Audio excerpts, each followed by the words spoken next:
l'islam et la laïcité, une irréductible incompatibilité, point d'interrogation. Certains n'ont peut-être pas vu le point d'interrogation, c'est-à-dire que nous questionnons le sujet. J'ai ma petite idée, je vous la livrerai à l'issue de mon exposé, court, parce que l'important c'est qu'il y ait aussi le débat, la rencontre avec vous, l'échange.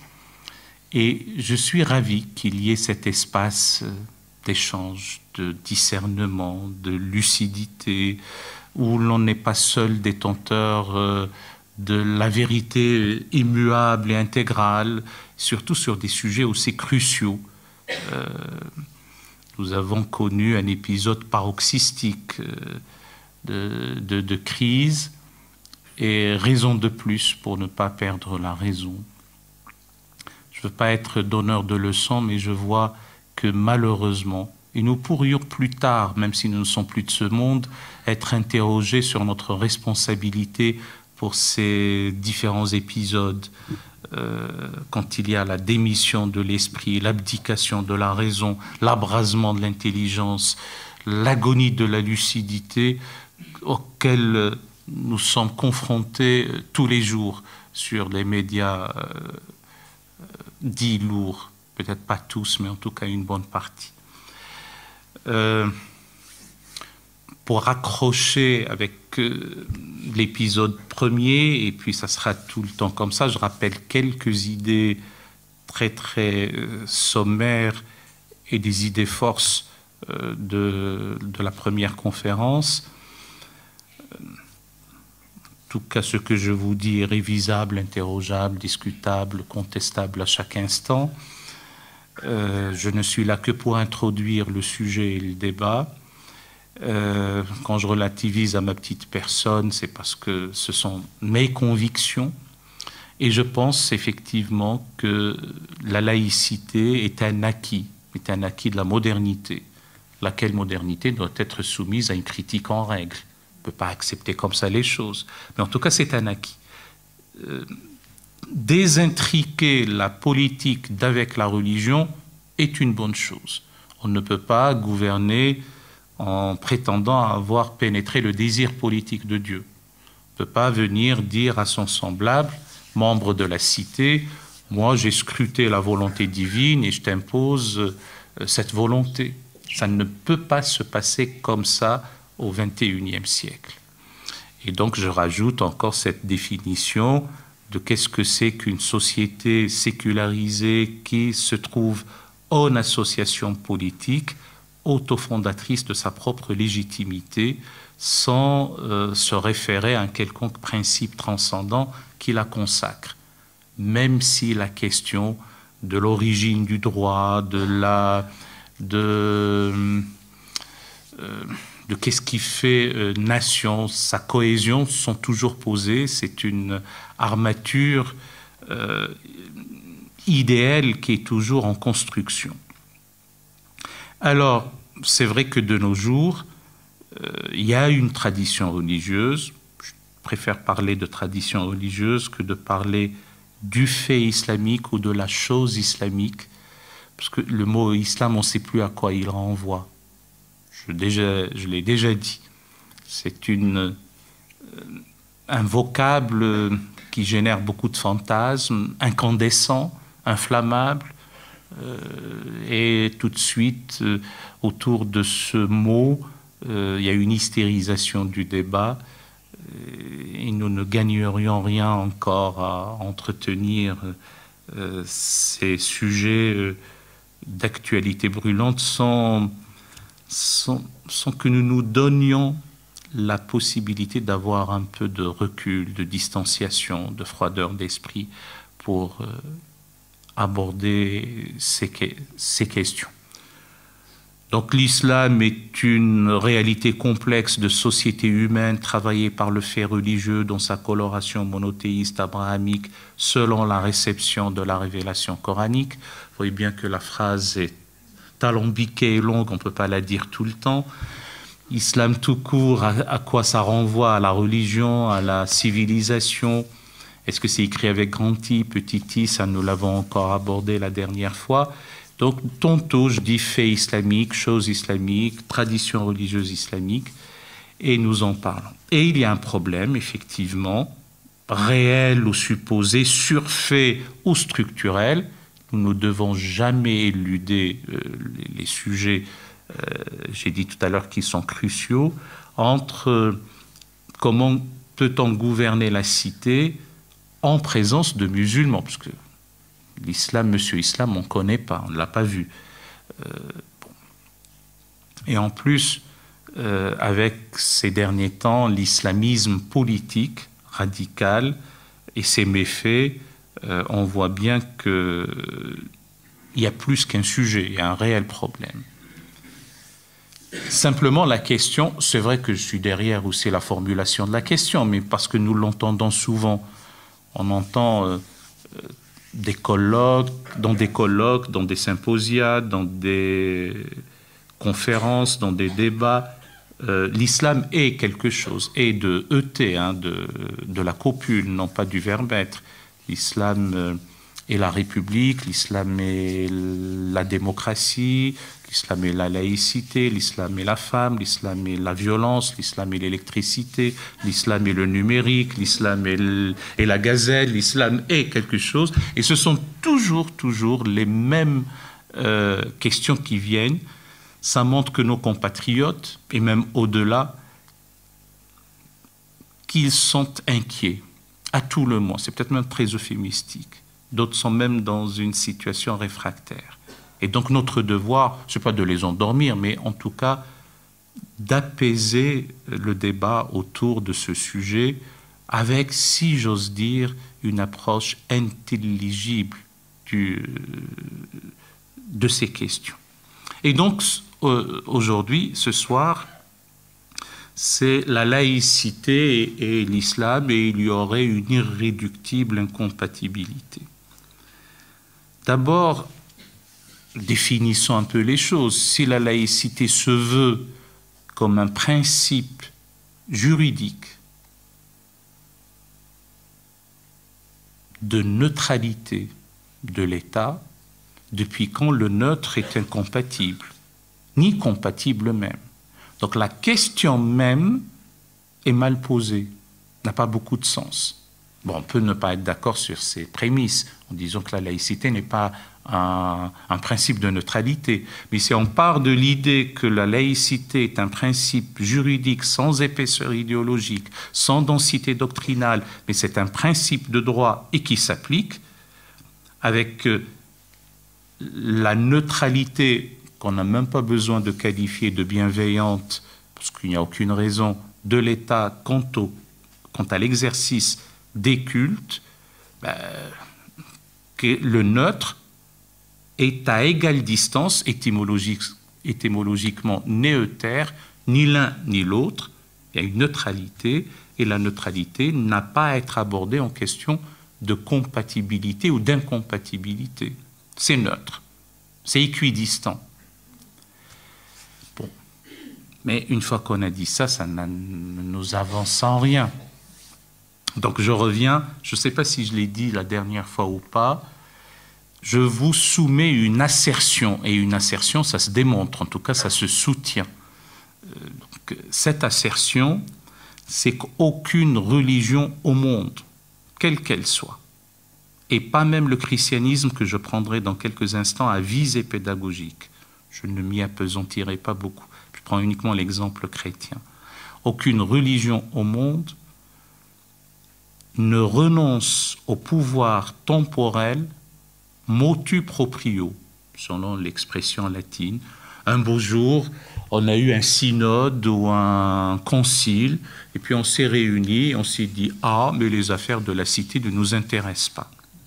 Ça ne s'est pas passé comme ça, et ça ne se passe pas comme ça, et dans l'histoire de l'Église, les choses ont été beaucoup plus compliquées. J'ai dit que je ne m'y attarde pas, je prends simplement quelques exemples tout à l'heure. Et aucune religion au monde, quelle qu'elle soit, et pas même l'islam, ou la religion islamique, ne peut résister à la laïcité lorsqu'elle est voulue, théorisée, ingérée, assimilée et pratiquée d'abord par ses propres théologiens, ses propres intellectuels, ses philosophes, puis par la suite par le reste des fidèles, quand on voit l'intérêt qu'il y a. Bon, là aussi, une fois qu'on a dit ça, ça ne nous avance pas à grand-chose. On voit bien que dans le monde dit arabo-islamique, une sémantique qui est à revoir véritablement, en dehors peut-être de la Turquie et avec ce retour du balancier, parce que du côté de Mustafa Kemal Atatürk, peut-être que les choses sont allées loin et maintenant avec Erdogan reviennent en force, peut-être du temps de la Tunisie, de Bourguiba et encore, peut-être au moment du congrès de la Soumam du FLN durant la guerre dite de libération de l'autre côté, et ici nous parlions des événements jusqu'en 1997, ce sont des choses qui marquent 35 ans après le recouvrement de l'indépendance en Algérie. Ici, nous parlions que d'événements, les événements. Et peut-être le cas indonésien avec la Pancasila, un terme propre à l'Indonésie qui consacre la liberté religieuse, une sorte de séparation de fait entre la politique et la religion. Le cas peut-être du parti Baas, qu'il soit irakien ou syrien, encore que Saddam Hussein, quand il commençait à recevoir le déluge de feu et de fer, a écrit Dieu est grand sur son drapeau, on l'a toujours, et puis commençait à faire de la prière, sa prière devant les caméras de télévision. Bon, en dehors de ces cas-là, le reste, on a soi-disant des républiques islamiques. L'épithète islamique, ici, on verra qu'elle n'a vraiment aucun sens. Je ne sais pas en quoi la République peut être islamique. Donc, il y a une réelle difficulté. Il y a une telle collusion entre le temporel et le spirituel, ou les deux ordres, dans ces contextes qu'il paraît difficile de les désintriquer. Et puis, ceux qui ne savent pas, ou ceux qui... Madame, vous avez une place ici, si vous souhaitez. Bien. Et donc ceux qui ne le souhaitent pas, ou ceux qui ne savent pas ou ne souhaitent pas savoir, disent, vous savez, c'est intrinsèque, il y a un charia, mot qu'on n'arrive même pas à définir ni à expliquer, et c'est comme ça, c'est un code civil, c'est une loi, c'est une religion, c'est totalisant, pour ne pas dire c'est totalitaire, et tout cela mérite d'être déconstruit, voire disséqué au scalpel, calmement, j'allais dire en faisant preuve de discernement. Donc, et j'ajoute, peut-être non sans un brin de provocation, que des trois religions monothéistes de la famille abrahamique, la famille judéo-islamo-chrétienne.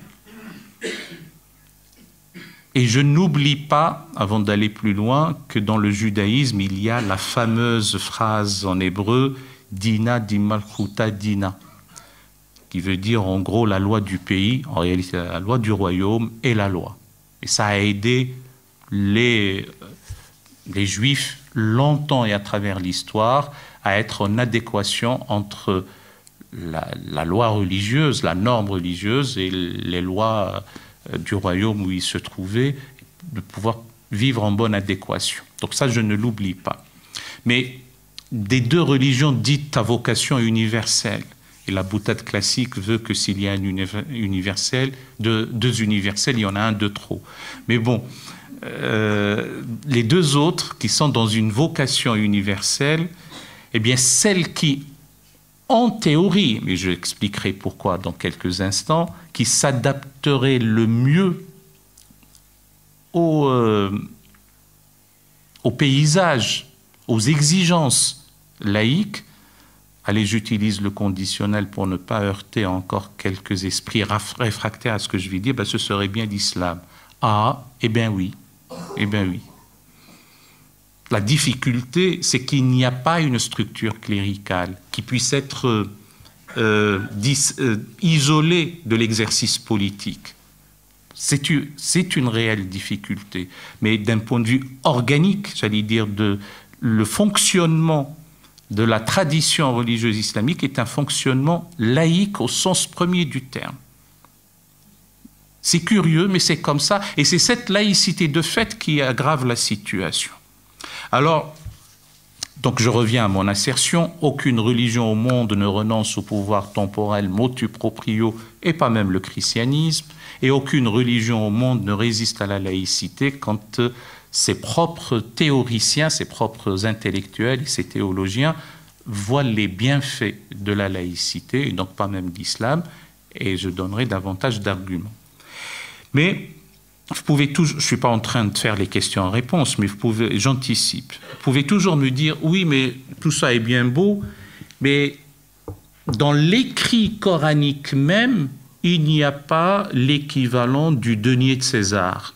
Matthieu 22, alors on a bien dans l'écrit évangélique ou dans les références scripturaires, le cas par exemple du denier de César, rend à César ce qui est à César et à Dieu ce qui est à Dieu. Eh bien voilà, les choses sont claires. D'abord, je ne suis pas sûr que ce soit cela qui fonde une quelconque séparation. C'est peut-être même le fait d'avoir dit Jésus, que Jésus ait dit mon royaume n'est pas de ce monde. Mais ce qui me paraît être beaucoup plus important, c'est qu'on n'en a pas besoin. On n'a pas besoin de s'adosser à une référence scripturaire pour établir la séparation. C'est-à-dire qu'on n'a pas besoin de la caution d'une référence scripturaire religieuse pour dire « Ah ben voilà, dans celle-là ça fonctionne, dans l'autre ça ne fonctionne pas ». Qu'il y ait ou qu'il n'y ait pas le denier de César, on n'en a pas besoin. Et j'ajoute, comme argument, en dépit de la présence du denier de César, pendant 2000 ans, on ne l'avait pas compris comme ça. Au contraire, ça ne nous avait pas prémunis, si je puis dire, tour à tour, de la cité de Dieu, de la doctrine des deux glaives, de la querelle des investitures, de la bulle Unam Sanctam de Boniface VIII, d'ailleurs, pour certains, fulminée un 18 novembre, tiens, nous sommes aujourd'hui un 18 novembre 1302, au tournant du XIVe siècle. Ça ne nous avait pas prémunis de l'aigle de Meaux Bossuet, du cygne de Cambrai-Fénélon, de Massillon, à ne pas confondre avec Massignon, de Dupanloup, ah, monseigneur Dupanloup, de l'encyclique Mirarivos, et surtout, de l'encyclique Vehementornos de février 1906, qui a condamné l'ensemble des députés catholiques qui avaient osé voter la loi dite de séparation du 9 décembre 1905. Le début d'assentiment ne commençait à venir que vers 1924 avec l'encyclique Maximum Gravissimum Que. Et après, et grâce à un travail considérable de théologiens remarquables et leur travail remarqué, que sont et que furent les Karl Rahner, les Karl Barth, les Paul Tillich, les Gustav Thiels, les Urs von Balthasar, les Yves Congar. Ceux-là, alors d'aucuns disent parce qu'ils étaient obligés, mais en tout cas, ont pris à bras le corps ce sujet et ont compris l'intérêt qu'il y a pour l'Église de ne plus être aux affaires. Eh bien, ça a amené quelqu'un comme Monseigneur Ricard, alors président de la Conférence des évêques de France, le 24 octobre 2003, devant la commission Stasi, qui plus tard donnera son idée à propos de la fameuse loi dite du 15 mars 2004 sur les signes ostensibles à l'école publique, eh bien, chacun, en ce qui le concerne, l'Église et l'État œuvrent pour le bien du citoyen. Et je puis vous assurer, prenez-le comme une pétition 2 fois, nous en parlerons tout à l'heure lors du débat, qu'il n'y a aucune raison pour que les émules de ces théologiens catholiques et protestants ne puissent pas, en contexte islamique, mener le même travail. Pour 2 faits majeurs. Le premier, c'est qu'il a commencé par l'être, notamment avec Ali Abdelaziz en 1925, avec son fameux ouvrage « L'islam et les fondements du pouvoir », et que, de nos jours, même si ce n'est pas encore connu, des travaux sur la fameuse incompatibilité irréductible entre la laïcité et l'islam sont menés. Et puis on découvre que, eh bien, à travers l'histoire, aussi étonnant que ça puisse l'être, on n'a pas tout le temps gouverné au nom de Dieu. Et que le califat n'a aucune valeur sacrale. Ça a commencé avec un homme en 632 et c'est fini avec la volonté d'un homme en 1924. Enfin, en réalité, c'était la Grande Assemblée nationale turque, la GANT, qui a voté le 3 mars 1924 l'abolition du califat, et Mustafa Kemal Atatürk a signé le décret le 6 mars 1924, mettant fin au califat, ce qui a été perçu par certains comme un traumatisme terrible, et ce qui a été salué par d'autres qui s'étaient réjouis, qui s'étaient félicités, et qui avaient même regretté que ce fût aussi tardif. Nous ne connaissons pas suffisamment les débats qu'il y avait dans les contextes islamiques à ce moment-là. Et je vous dirais que malheureusement, on a raté, enfin nous autres humains, mais on a raté un moment fort, et ce sont les frères musulmans qui, a priori, et même sûrement, l'ont emporté. Donc, pour peu qu'on se donne les moyens intellectuels pour prendre en charge cette question, et on pourra mener le même travail que dans les contextes chrétiens. Alors, pour répondre à l'objection, oui, mais il n'y a pas dans le Coran l'équivalent du denier de César. Il n'y a aucune raison pour on n'en a pas besoin. Deuxièmement, c'est un argument à décharge et ce n'est pas un argument à charge, pour la simple raison que dans tout le Coran, à supposer qu'il faille s'y enchaîner au pied de la lettre, chose qu'il ne faut surtout pas faire, etc., bien, il n'y a rien qui concerne le gouvernement des hommes. Ah, ben oui.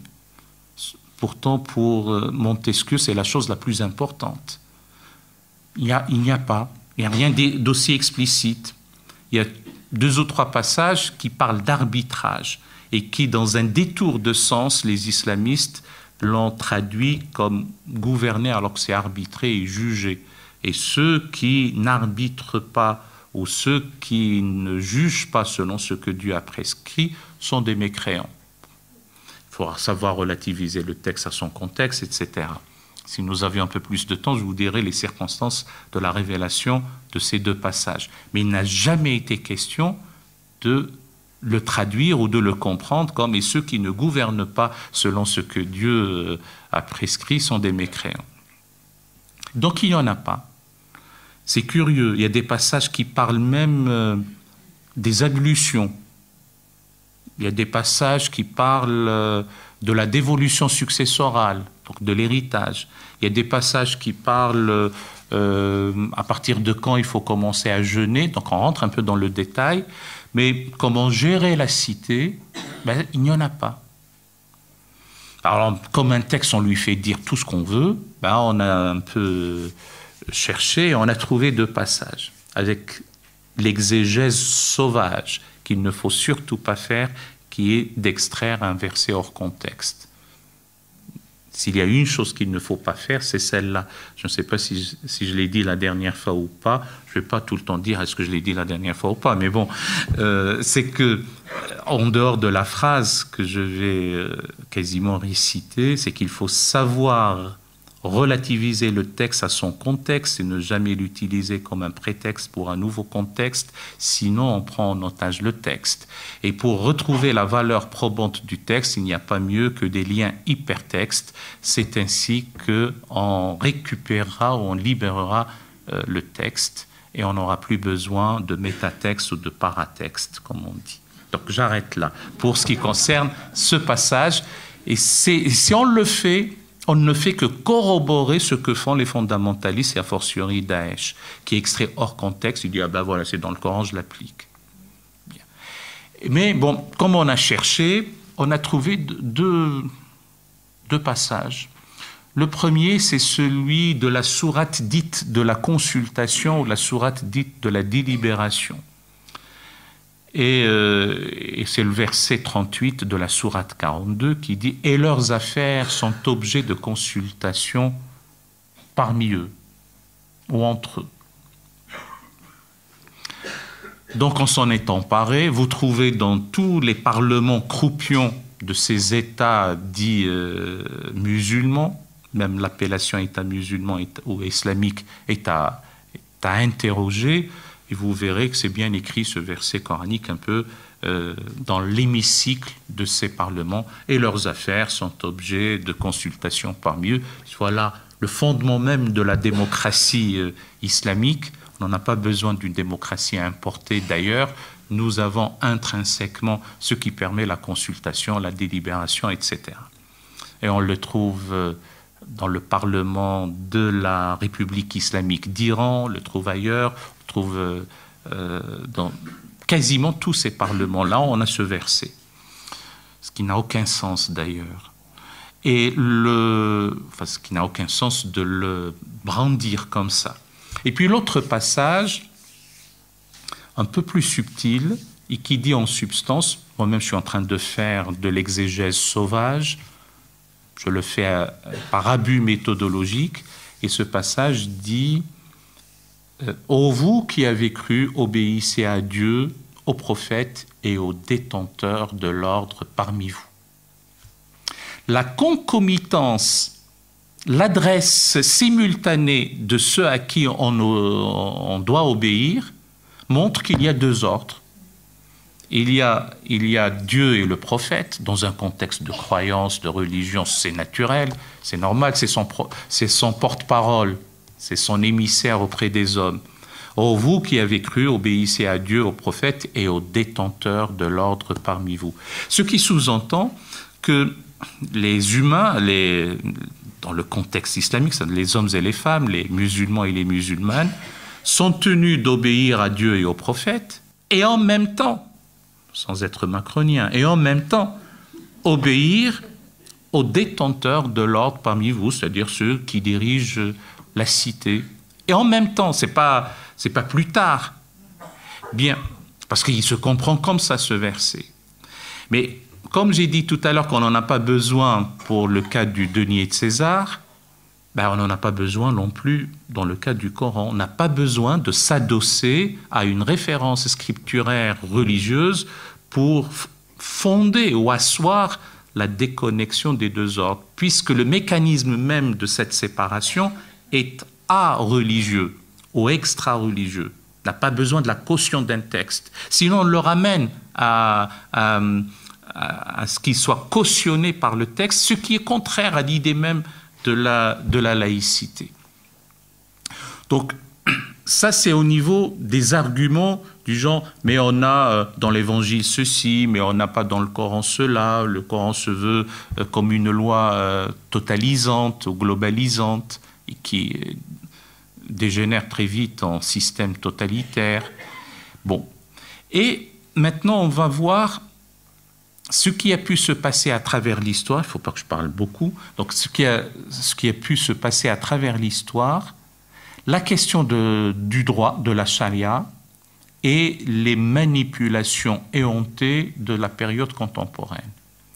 Bien, ce qui a pu se passer à travers l'histoire, ben, c'est que, en dehors des 4 premiers califes, calife, c'est un mot arabe qui veut dire successeur de, celui qui vient à la place de, celui qui succède à.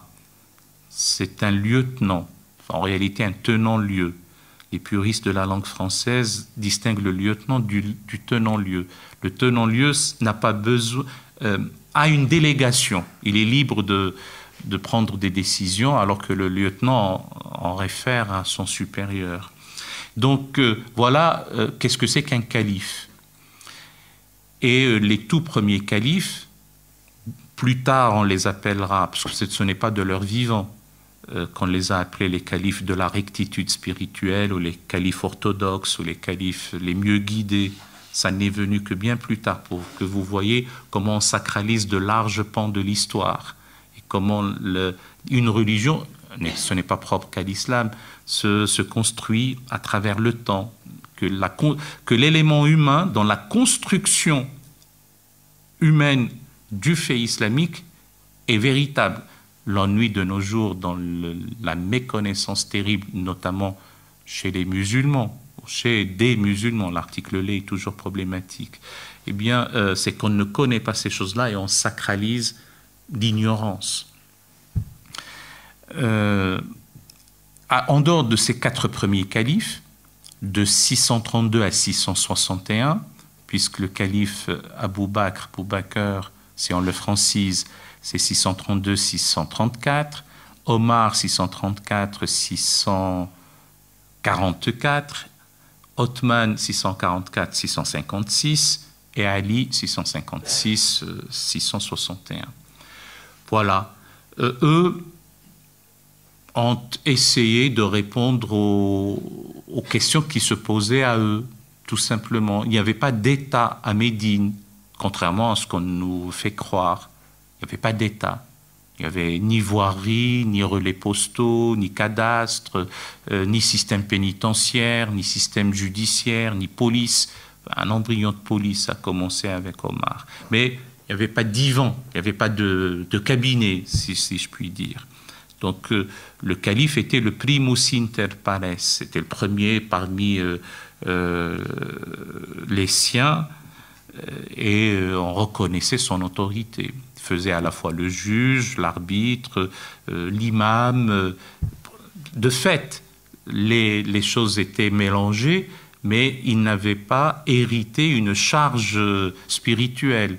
Il était le successeur du prophète que pour la partie de gestion des affaires dans la cité. Il n'était pas un héritier de la prophétie. Même si chez les chiites, on voulait voir en son gendre, le gendre Ali, le gendre du prophète, voir en lui le souffle de la prophétie se perpétuer à travers les épousailles qu'il a eues avec Fatima.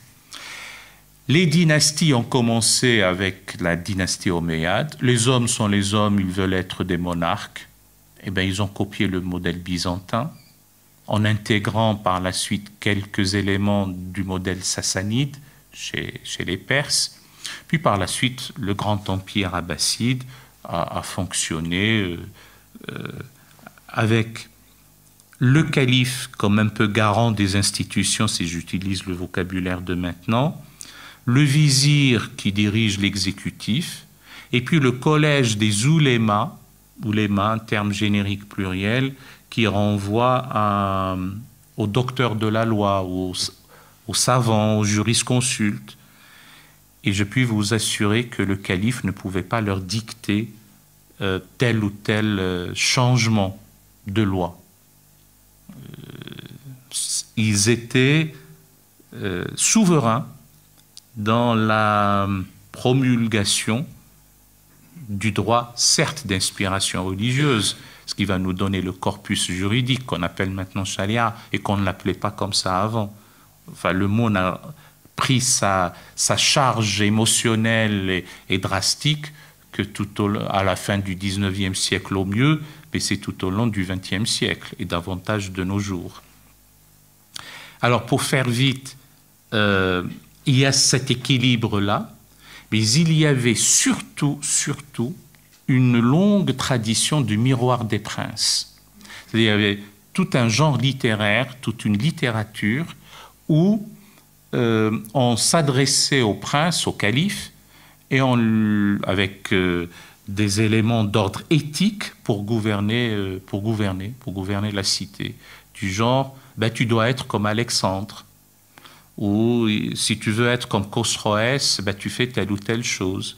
Si tu veux éviter ce qui a pu arriver à Héraclius, il faut peut-être que tu agisses de telle ou telle façon. On ne lui a pas dit « Ah, mais il faut que tu appliques telle chose qui est venue de Dieu, ou telle chose qui est dictée par le prophète, ou que sais-je encore. » D'ailleurs, si le prophète avait donné une doctrine politique univoque, ben, on l'aurait appliquée immédiatement après sa mort.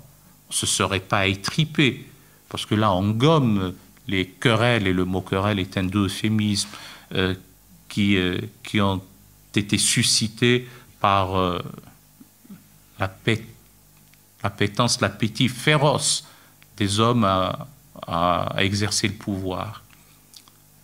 Le prophète de l'islam est mort sans laisser de consigne quant à sa succession. Ben, d'aucuns disent oui, mais il en a laissé, mais on n'a pas voulu en tenir compte. Ben, ça sous-entend que de toute façon, il n'y avait pas une doctrine politique établie par le prophète, et encore moins dans le Coran, puisqu'on ne la trouve pas.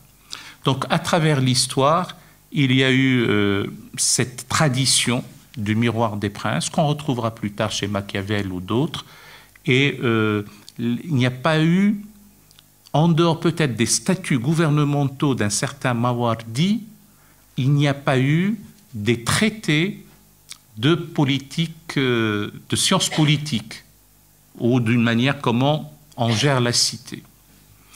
À décharge, sur cette affaire, la cité vertueuse d'Al-Farabi, l'Alfarabus des Latins, le titre exact est les avis ou les opinions des habitants de la cité idéale. On n'a pas non plus une doctrine politique puisée dans le Coran. Il est mort en 950, Al-Farabi. La conquête du bonheur et la quête du salut peuvent et doivent se faire sans le secours ou le recours, ni explicite ni implicite, à la révélation. Puis, peut-être que j'arrêterai sur deux aspects qui me paraissent fondamentaux. En passant, je dirais que Sulayman le Magnifique est connu comme magnifique ici, vu sa munificence, et il a encore deux autres épithètes. Il était le bâtisseur, puisqu'il a la Souleymanie en témoigne et défile l'éternité, mais la reconstruction des remparts de Jérusalem. Mais il était aussi surtout connu comme le législateur. Et donc le droit sous Sulayman le Magnifique et chez les Ottomans était un droit de type séculier. C'est-à-dire que l'élément humain pouvait encore intervenir dans la production du droit, parce que tout simplement la société évolue et on est par moments tenu de l'accompagner en régulant le comportement des hommes par des choses qui ne se trouvent pas dans le Coran forcément. Et donc c'est pour ça que la charia de nos jours, si on veut l'appliquer, et même si on veut faire plaisir, ou on accepte qu'elle puisse être appliquée, ça, il faut rassurer le vicomte vendéen qui dit de larges pans de la société française sont soumis à la charia. Il dit d'accord. Et alors, qu'est-ce qu'elle va nous dire? Rien sur le génie génétique, rien sur les arsenaux nucléaires, rien sur le droit maritime, rien sur Internet, rien sur le cyberespace. Elle dira certes des choses sur le droit successoral, et le statut personnel dont vont pâtir les femmes. Bon, heureusement que la loi de la République prévaut, et donc qui se rassure sur ce point. On ne va pas l'appliquer, et combien même on voudrait l'appliquer, elle sera sur un domaine on ne peut plus restreint. Donc c'est ça le premier point fondamental que je voulais dire. c'est le fait de dire oui, mais il y a une telle collusion entre le temporel et le spirituel, puisque le droit est d'inspiration religieuse, enfin, le droit est coranique. On s'est inspiré de passages coraniques, au mieux en nombre de 200 sur 6236, ça donne un ratio de 1/30e, ce qui fait dire à quelqu'un comme Jacques Berck que la révélation coranique n'avait aucune vocation à être une législation, mais en tout cas, la partie législative du Coran est très réduite, à supposer qu'on puisse raisonner en termes quantifiés ou dans une approche quantitative. Et le plus important, c'est que cette charia est un corpus qui a été élaboré dans le temps. C'est le fait d'avoir 4 écoles juridiques montre que c'est une construction humaine. Est-ce que vous pensez à un instant que 4 est garanti par le divin? Non. Ça aurait pu être 3 comme ça aurait pu être 5. Et ça a failli être 3. N'eût été un Ibn Taymiyyah qui a un peu exhumé et sauvé de l'oubli l'école qui se trouve être rigoriste, celle des Hanbalites. Et ça a failli être 5 s'il n'y avait pas eu la disparition de la 5e école, l'école de l'Aouzaï, qui a prévalu en Andalousie et en Afrique du Nord. Donc on se retrouve avec 4 écoles. Le premier maître éponyme, Abu Hanifa, qui donne son nom à l'école hanafite, est mort en 767, et le 4e maître éponyme, Ahmed ibn Hanbal, qui donne son nom à l'école hanbalite, est mort en 855. Donc de 767 à 855, le corpus juridique n'était pas stabilisé. Mieux encore, au pire pour certains, la dynastie omeyyade de 661 à 750 ne pouvait pas appliquer la charia, puisqu'elle n'existait pas. Et alors on dit des omeyyades qu'ils ont gouverné d'une manière anti-islamique, ou à tout le moins d'une manière an-islamique. On ne pouvait pas appliquer la loi de Dieu. Pourtant, les islamistes de nos jours ne disent pas que l'ensemble des peuples ayant embrassé la religion islamique sous les Omeyyades n'étaient pas musulmans. Ils ne le diront pas. Et autre point qui me paraît être de la plus haute importance, ces maîtres-là que j'ai cités, ces deux, mais entre les deux, il y en a encore 2 autres, Malik et Shafi'i, ont simplement triomphé de leurs contradicteurs. Si par extraordinaire, nous devions faire ce qu'on appelle l'Uchronie, l'Uchronie c'est un peu comme l'utopie, mais dans le temps. Donc c'est une sorte d'histoire parallèle, ou une histoire fictive, ou une histoire alternative. Mais imaginons un instant que ce furent les contradicteurs de ces maîtres-là qui avaient triomphé sur telle ou telle disposition. Nous serions en train de sacraliser maintenant des dispositions tout à fait antinomiques par rapport à ce qu'on nous érige comme étant la charia, la loi de Dieu, etc. Et que cette loi divine est immuable et qu'on ne peut pas y toucher. Je n'ai pas envie de revenir sur la question du voile, mais on pourra y revenir. Un exemple qui n'avait vraiment pas son importance chez ces jurisconsultes à travers l'histoire, ni ceux-là, les premiers fondateurs de ces écoles juridiques. Bien, le dernier exemple, puisque le dernier aspect fondamental, c'est ce qui se passe actuellement dans le monde dit arabo-islamique. En 1928, ayant perçu comme un véritable traumatisme l'abolition du califat, certains musulmans, et à leur tête un instituteur du nom de Hassan al-Banna, a cru bon de réagir. Ça a donné lieu aussi à quelques tractations. Le roi Fouad Ier, voulant être calife à la place du calife, maintenant qu'il n'y en a plus, voulait aussi un peu participer à quelques intrigues politiques. Et il se trouve donc que la confrérie des frères musulmans, c'est toujours facile de le dire après coup, mais a cru bon d'ériger le Coran comme la constitution de l'État moderne, ce qui est un non-sens total, avec des idées. La fameuse épître à la jeunesse de Hassan al-Banna stipule que le Coran est notre constitution, le djihad, l'effort dans la voie de Dieu, mais ici il est compris comme un effort physique, armé, retourné contre les mécréants et les envahisseurs, et notre action, etc. On trouve les présupposés de la pétition de principe, ou la pétition de foi des frères musulmans. Et de nos jours, cette période contemporaine, on a quelque chose de tout à fait étonnant.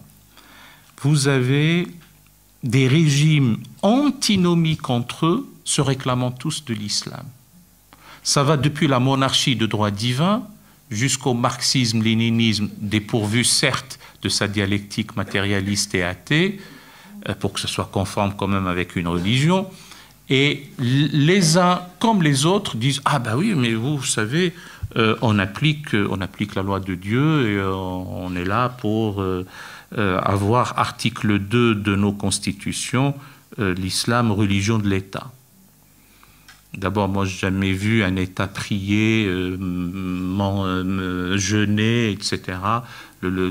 L'État n'a pas...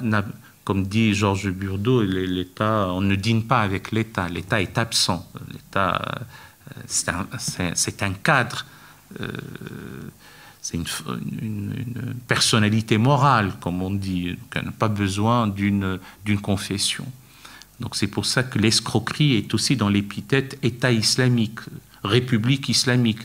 On l'a en Iran, mais on voit que la République islamique, finalement, est une république. Les problèmes des Iraniens sont aussi des problèmes économiques, des problèmes de vie de tous les jours, etc. Mais on montre qu'elle est islamique parce que les hommes ne portent pas de cravate et on oblige les filles et les femmes à avoir un voile. Sinon, en quoi est-elle islamique? C'est là aussi un non-sens total. Bon, donc il y a là une manière éhontée d'instrumenter ou instrumentaliser, d'idéologiser, de manipuler la donne religieuse. Et puis vous avez ceux qui disent ben nous sommes les protecteurs de la loi de Dieu ou de la religion de Dieu, et d'autres qui disent ah non, nous sommes plutôt protégés, on se met sous les auspices divins. Ben, il faut savoir aussi, vous savez, la collusion entre le religieux et le politique crée un sérieux problème de liberté. Imaginons un instant, je finis avec ça c'est promis, que je suis dans un contexte où la religion et la politique sont si intriquées qu'on n'arrive pas à les distinguer. J'habite dans une ville donnée dans ces contextes-là, et puis je trouve que la hauteur du trottoir ne me plaît pas. Et donc je commence à aller râler auprès de mon maire en lui disant c'est trop haut pour moi, ou j'ai pas de crèche pour ma fille, ou je ne sais pas quoi. Je commence à faire de l'opposition pour le maire. Et je dis que je ne suis pas content, et je commence à faire de l'opposition pour le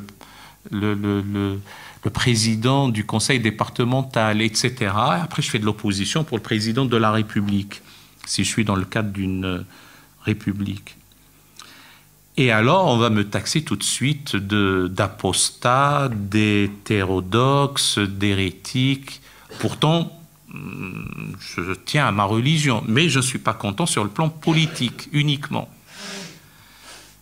Ah oui, mais comment oses-tu t'opposer dans le cadre où il y a une collusion entre la politique et la religion? Si tu t'opposes, c'est que finalement, tu n'es pas un bon croyant. Je pousse bien entendu le raisonnement à la caricature. Et dans le cas inverse, imaginons aussi que quelqu'un veuille abjurer sa religion. Mais il est extrêmement heureux de l'affaire politique. Il est heureux de la hauteur de son trottoir, il a les crèches pour sa fille, il est ravi de ce que fait son président du conseil départemental, heureux de ce que fait le premier magistrat de la nation, mais sa métaphysique, sa croyance ont fait en sorte qu'il ne veut plus être croyant. Il abjure. Ben on lui dit « Ah, mais tu es un opposant politique. Tu ne peux pas. » Et pourtant, ça n'a rien à voir. Donc, voilà les impasses dans lesquelles on se trouve. Je pense qu'on s'en rendra compte. On commence à s'en rendre compte. Ça bouge.